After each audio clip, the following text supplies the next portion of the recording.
But if you do not know God, but if you knew him before, the Bible says, the one who can touch, the one who can touch the way the guy is living, you cannot look back. The way you welcome Jesus Christ, you cannot go back. Because the Lord is watching you. He said, we don't have anything, Lord. Oh, Lord. Before, he spoke to Peter. Throw your net. Before. And Peter threw his net. This time, after resurrection.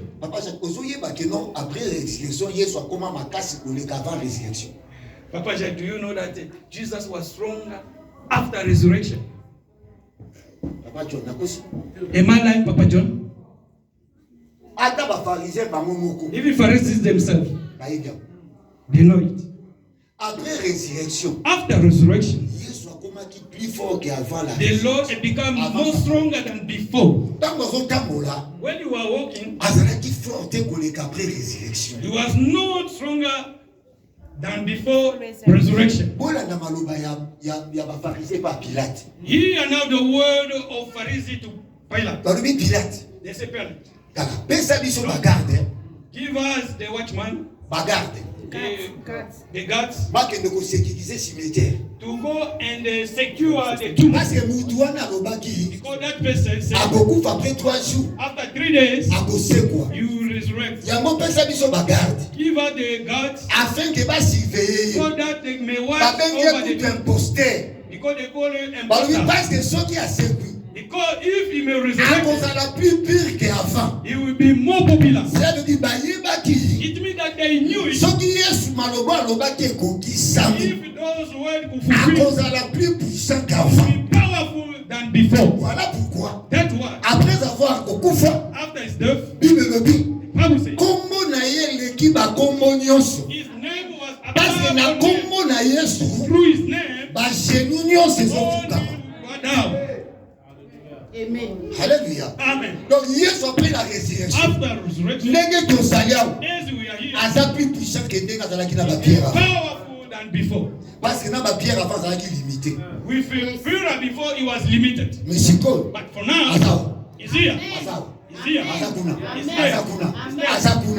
Ata na chambre na yo. Ata na toilette na yo. So qu'on dit au nom de Jésus. If you can say in Jesus name. On va compter au nom de Jésus 10 fois, 10 personnes. You may repeat la solution. God's solution, all of you. Alléluia. Aïe ici bango. He told them. Bon ça va filer. Take your net. On va côté droite. Throw it on the right side.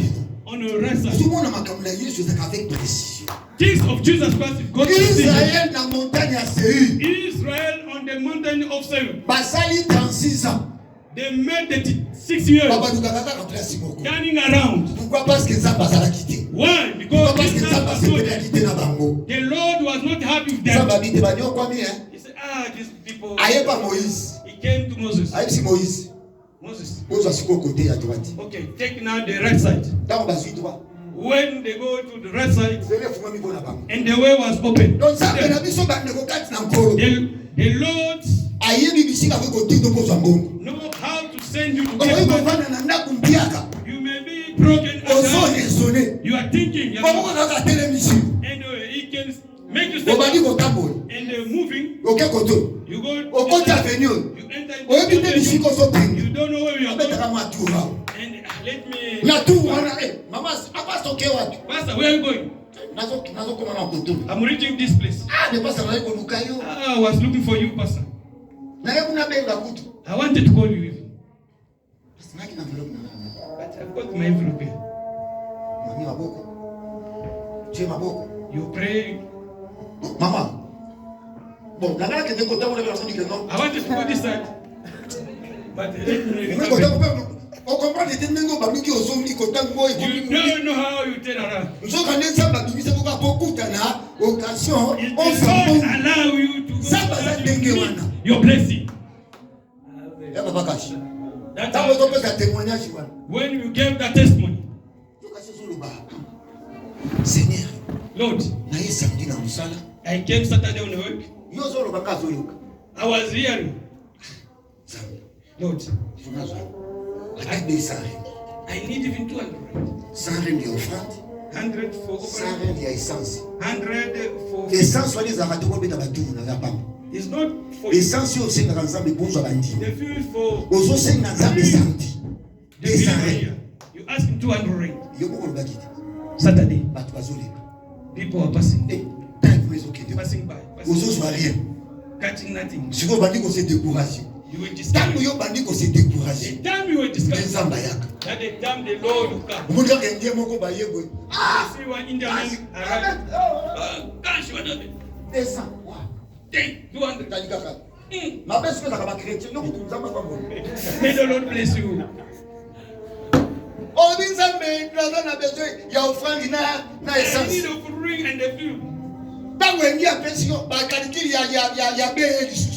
When India will give you,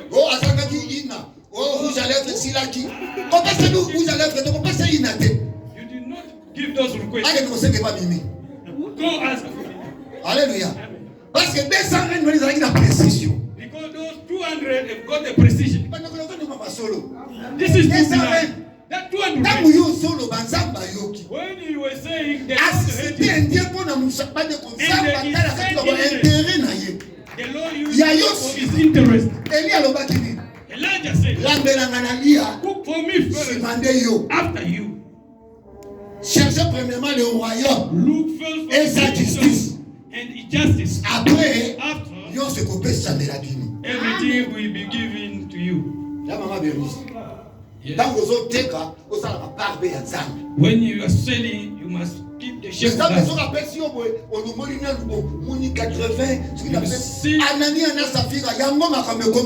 That the problem happened to Anania and Sapphira.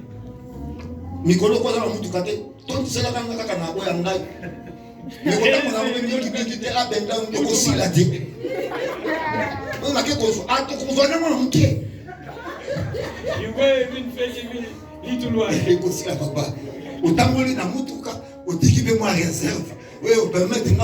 Driving a car, you have to remain even 5 liters inside.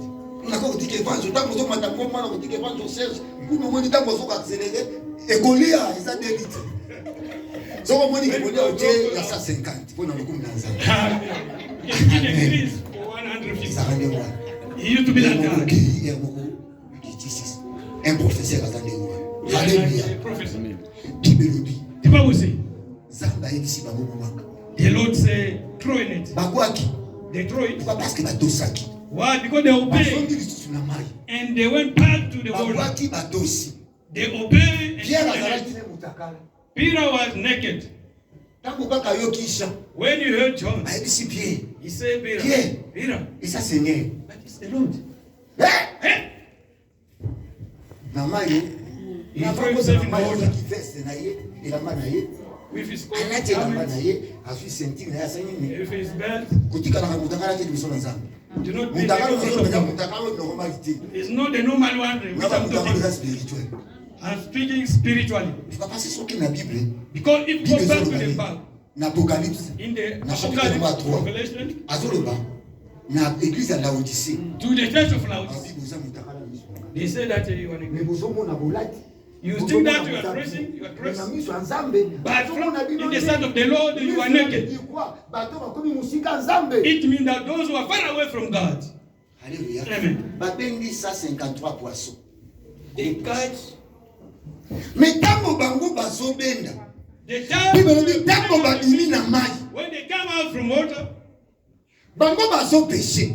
They were fishing them. And the Lord was preparing. The time you are sleeping, the Lord used to prepare for you. The Bible says, you wake up morning, you were looking with your own self.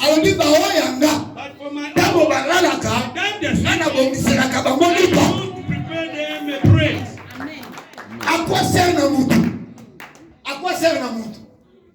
Oh, et l'autre dit litomba. What advantage to a human being? You go. You sweat. You sweat. But me, I can go only to Mama France. Mama France, how are you? Yes. Okay, I'm going. In the system. I'm going, yeah? No, Pastor. Just wait. What is that system? That is system. If I don't have anything, I will do it. I will pass to someone.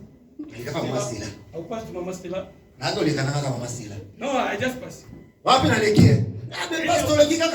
can you pass like this, Pastor? What do you say?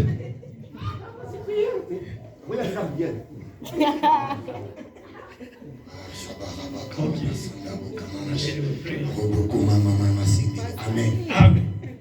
Papa, il y a unité. Take this one for unity. I keep it. For the few, yes, I will keep it. If you can put it, I cannot go and visit people. When those people, they lack food, they lack water, they do not get anything. The Lord was preparing. Do not disturb yourself. You are waiting for the Lord.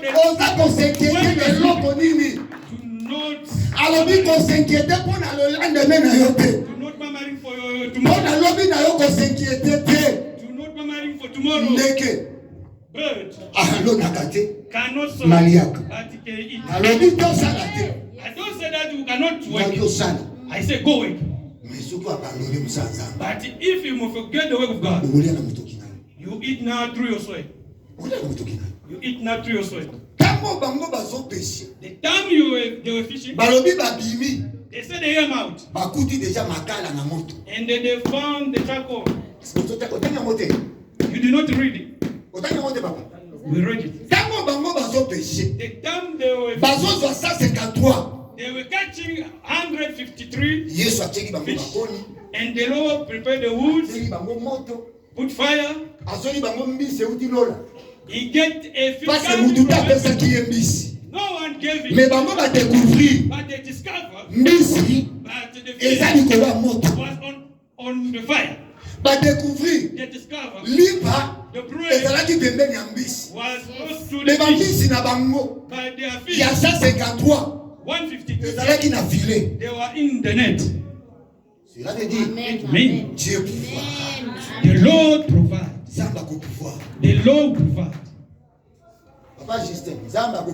Papa, the Lord provides.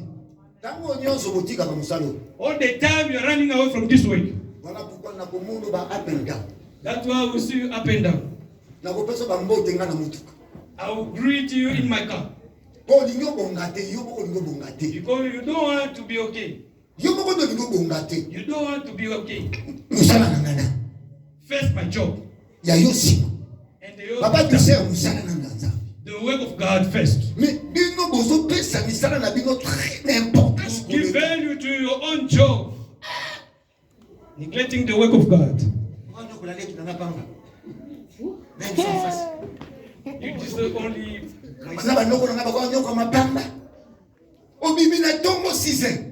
Morning you go out. You go look until evening. The time you are looking. I'm here. Yesterday I went and with a hammer.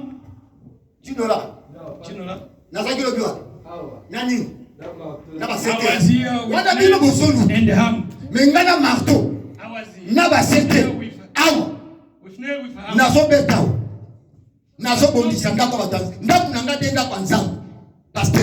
I was here knocking. But you, Evangelist Timothy.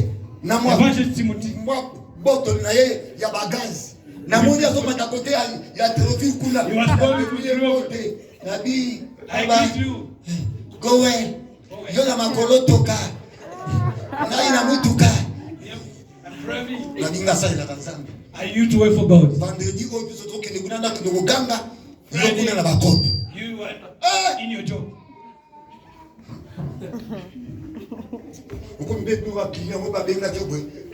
You arrive to the place and the person is absent. It's not there.